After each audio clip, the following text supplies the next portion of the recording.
드라마나 영화에서 배우들이 잘 흉내내지 못하는 고급 기술.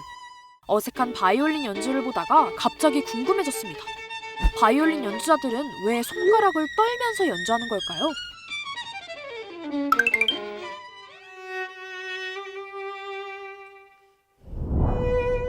바이올린 등 현악기를 연주하는 사람들이 손가락을 떨면서 연주하는 기법을 비브라토라고 합니다.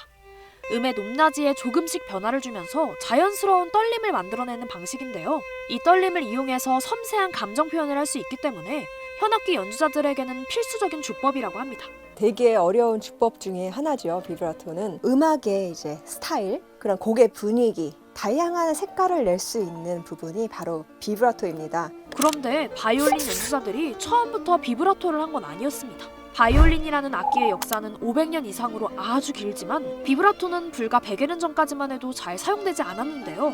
옛날 사람들이 비브라토에 떨리는 소리를 좋아하지 않았기 때문입니다. 개가 꼬리를 흔드는 것 같다며 저속하다고 여기는 사람도 많았죠. 그래서 당시 바이올린 연주자들은 기본적으로 비브라토 없이 심플하게 연주하되 일부 길게 지속되는 음에서만 비브라토를 제한적으로 사용했습니다. 옛날 바이올리니스트들이 쓴 교본에도 그렇게 하라고 되어 있죠. 그런데 비브라토를 향한 부정적인 시선이 1910에서 20년대 사이에 180도 달라지게 됩니다.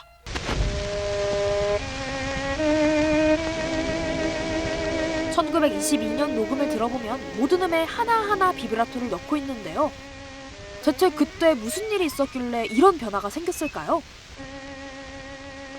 한 음악학자는 녹음을 원인으로 지목합니다.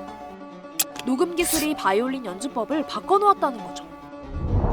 1877년 처음 발명된 축음기는 몇 차례 개량을 거쳐 1900년대부터는 음반을 녹음할 수 있을 정도로 빠르게 발전했는데요. 하지만 당시의 기술로는 제대로 된 녹음이 쉽지 않았습니다.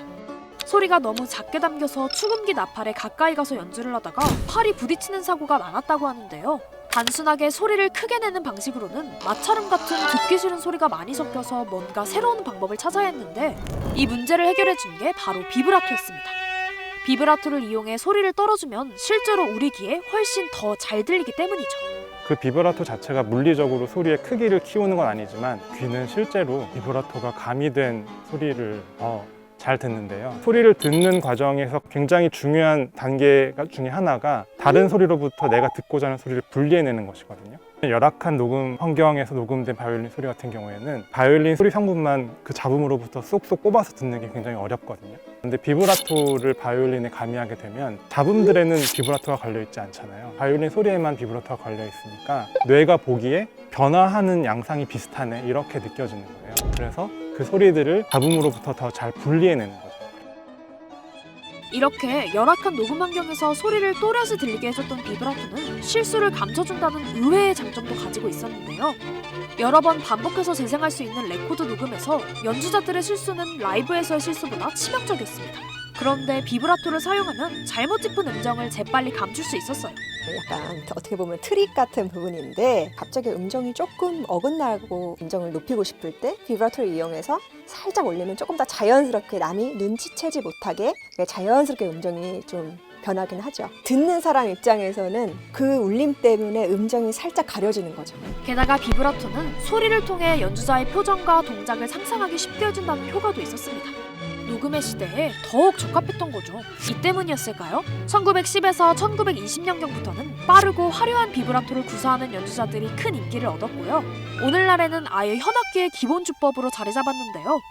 녹음 기술에 따라 연주 스타일이 변화한 건 바이올린에서뿐만이 아니라고 합니다.